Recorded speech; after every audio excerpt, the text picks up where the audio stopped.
Yo, what's up mga boss? Meron tayo ulit bagong unit dito, Honda Wave CX. Ito ang susi niyan, Honda Wave CX 110. Lahat po ay nagana. Meron na siyang voltmeter at malakas ang kanyang battery. Naka full wave na rin mga bossing. Ito ang kanyang push start.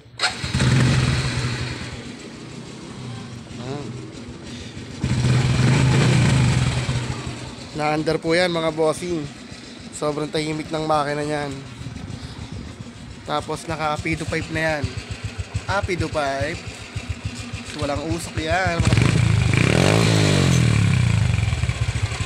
Walang usok. Tapos lahat nagana po. Nakarehistro din siya hanggang 2024. Naka PIA horn. PIA horn na siya. Tapos meron siya mini driving light. Ayan. Dilaw.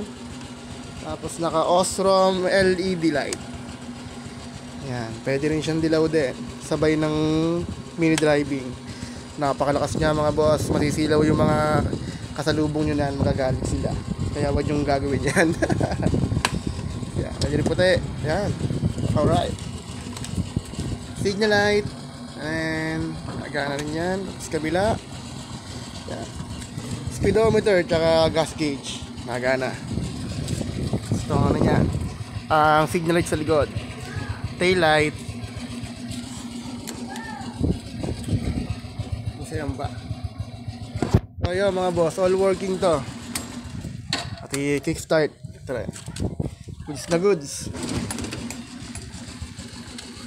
Yan, under yan, sobrang tahimik, walang tagas yan mga bossing. Wala. Tapos naka-rimset na rin. Kulay red na rimset. Yan. Ito, sama na rin to. Box, top box. So yun, sa mga magkakagusto, PM lang dyan. Honda Wave CX 110.